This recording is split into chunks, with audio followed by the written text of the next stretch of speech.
Salut à tous et bienvenue dans cette nouvelle édition de JT Foot Mercato. Au programme aujourd'hui, plusieurs dossiers brûlants qui agitent le marché des transferts. On commence du côté de l'Italie avec le Napoli qui prépare déjà la suite après le départ de Romelu Lukaku. Le mercato du Napoli prend un nouveau tournant. Après le départ officiel de Romelu Lukaku vers Fenerbahçe, le club italien est désormais en mesure d'accélérer sur sa priorité offensive, Gabriel Jesus. Sous contrat avec Arsenal jusqu'en 2027, l'international brésilien est évalué à moins de 20 millions d'euros. Son profil séduit particulièrement les dirigeants napolitains grâce à sa polyvalence, sa vitesse et sa capacité à évoluer aussi bien en pointe qu'en soutien de l'attaque. Avant de lancer une offre officielle, Naples souhaite toutefois régler l'avenir de Lorenzo Luca, qui est notamment dans le viseur de la Lazio. Un départ de l'attaquant italien pourrait ouvrir définitivement la voie à l'arrivée de Gabriel Jesus. Dans le même temps, le Napoli poursuit également les négociations avec Chelsea pour Benoît Badiachile. Les deux clubs seraient proches d'un accord pour un prêt avec option d'achat dans une opération estimée à 30 millions d'euros. Avec le départ de Lukaku, Naples semble vouloir miser sur un attaquant plus mobile et plus technique. Gabriel Jesus apporterait davantage de mouvement et de créativité dans le dernier tiers du terrain. Si le dossier aboutit, il pourrait devenir l'un des transferts les plus marquants de l'été en Série A, tandis que l'arrivée de Badiachile permettrait de renforcer une défense touchée par plusieurs blessures. On poursuit maintenant avec le Paris Saint-Germain qui est lui aussi tout proche de boucler une opération importante sur le marché des transferts. Le Paris Saint-Germain est tout proche de boucler une nouvelle recrue de poids. Selon les informations de Fabrizio Romano, le club de la capitale est parvenu à un accord verbal avec l'Ajax Amsterdam pour le transfert de Mika Götze. L'opération est estimée à 55 millions d'euros, bonus compris. Après une première offre de 45 millions d'euros refusée par le club néerlandais, les dirigeants parisiens ont revu leur proposition à la hausse afin de convaincre l'Ajax. Les derniers documents doivent encore être échangés, mais le plus difficile est désormais derrière les deux clubs. De son côté, Mika Götze avait déjà donné son feu vert au PSG. L'ailier belge de 21 ans devrait s'engager sur un contrat longue durée et s'apprête à franchir un cap important dans sa carrière sous les ordres de Luis Enrique. Avec ce transfert, le PSG confirme sa stratégie de miser sur de jeunes talents à fort potentiel. Rapide, technique et capable d'évoluer sur plusieurs postes offensifs, Mika Götze correspond parfaitement au profil recherché par le club parisien. Si l'officialisation intervient dans les prochaines heures, Paris ajoutera une nouvelle arme offensive à un effectif déjà très compétitif. On enchaîne avec le FC Barcelone où Frenkie de Jong a décidé de prendre la parole pour répondre directement aux nombreuses rumeurs qui circulent autour de sa situation. Blessé au genou et éloigné des terrains pour plusieurs semaines, Frenkie de Jong a décidé de prendre la parole afin de mettre les choses au clair concernant les nombreuses rumeurs qui circulent autour de sa situation au FC Barcelone. Le milieu néerlandais n'a pas caché son agacement face aux informations diffusées récemment.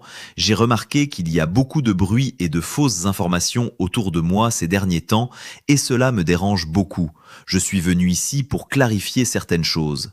Très attaché au Barça, De Jong a également réaffirmé ses ambitions avec le club catalan. J'ai passé 7 ans dans ce club et jouer pour Barcelone a toujours été mon rêve. J'ai encore de grands rêves et des objectifs à atteindre avec l'équipe. Concernant sa blessure, le joueur explique avoir été victime d'un choc durant un entraînement avec les Pays-Bas. Je souffre et je suis très déçu.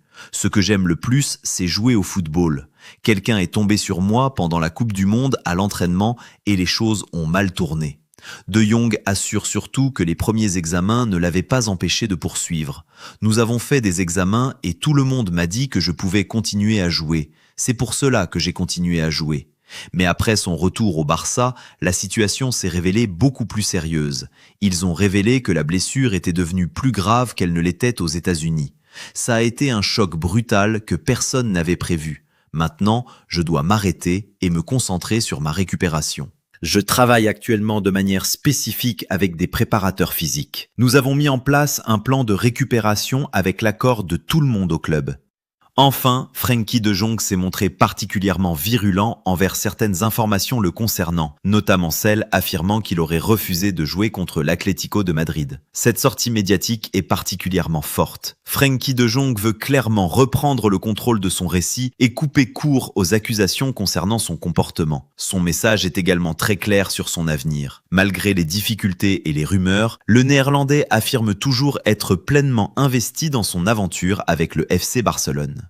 Direction maintenant l'Angleterre, avec Manchester City qui prépare une offensive, elle, pour renforcer son milieu de terrain. Et le nom qui revient avec insistance est celui d'Enzo Fernandez. Selon plusieurs informations, les Citizens préparent une offre de 120 millions d'euros pour s'attacher les services du milieu de terrain argentin de Chelsea. Cette offensive serait notamment poussée par Enzo Maresca, qui connaît parfaitement Fernandez pour l'avoir entraîné chez les Blues. Le technicien italien souhaiterait retrouver son ancien joueur et aurait demandé à sa direction de tout mettre en œuvre pour boucler l'opération. Mais Chelsea ne compte pas faciliter son départ. Le club londonien réclamerait près de 140 millions d'euros pour accepter de vendre son capitaine sous contrat jusqu'en juin 2032. La première proposition de City serait donc encore insuffisante pour convaincre les dirigeants londoniens. Manchester City devra ainsi décider s'il souhaite augmenter son offre afin de répondre aux exigences de Chelsea. Si l'opération venait à se concrétiser, Enzo Fernandez pourrait devenir l'un des transferts les plus importants de ce mercato estival. City semble déterminé à renforcer son milieu de terrain avec un joueur déjà parfaitement connu de Maresca. Reste à savoir si les Citizens accepteront de faire un nouvel effort financier pour atteindre les 140 millions d'euros demandés par Chelsea. Et Manchester City est décidément au cœur de l'actualité. Après Enzo Fernandez, un autre joueur des Citizens fait l'objet d'une offre spectaculaire. Cette fois, direction Tottenham avec Savinho. Tottenham veut frapper fort pour Savinho. Selon plusieurs informations, les Spurs auraient transmis à Manchester City une offre estimée à 100 millions d'euros pour s'attacher les services de l'ailier brésilien. Âgé de 22 ans, Savinho serait désormais favorable à un départ, alors que Tottenham avait déjà manifesté son intérêt par le passé. Manchester City, de son côté, semble avoir ouvert la porte à une vente après avoir retenu le joueur l'été dernier. Le Brésilien aurait même refusé de participer à l'entraînement récemment, d'après des informations venues du Brésil, alors que la presse anglaise évoquait initialement un problème physique. Avec une proposition avoisinant les 100 millions d'euros, Tottenham met clairement la pression sur les Citizens. Reste désormais à savoir si Manchester City acceptera cette offre ou demandera davantage pour libérer son jeune ailier. Et pour terminer cette édition, direction l'Allemagne avec le Bayer Leverkusen qui vient de fermer la porte à une première offre pour Ezequiel Palacios. Ipswich Town est passé à l'offensive pour Ezequiel Palacios avec une offre d'environ 20 millions d'euros, mais le Bayer Leverkusen a refusé la proposition, estimant le montant beaucoup trop faible.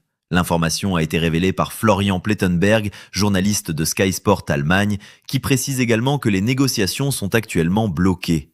Le milieu de terrain argentin souhaiterait rejoindre la Première Ligue et aurait déjà fait connaître sa volonté de partir. Malgré cela, Leverkusen conserve une position de force et n'entend visiblement pas brader son joueur. Voilà, c'est tout pour cette JT Foot Mercato. Le mercato continue de s'accélérer et les prochaines heures pourraient encore réserver de grosses surprises. Merci à tous d'avoir suivi cette revue de l'actualité Mercato. N'oubliez pas de vous abonner, d'activer la cloche et de laisser un maximum de likes pour ne rien manquer des prochaines informations.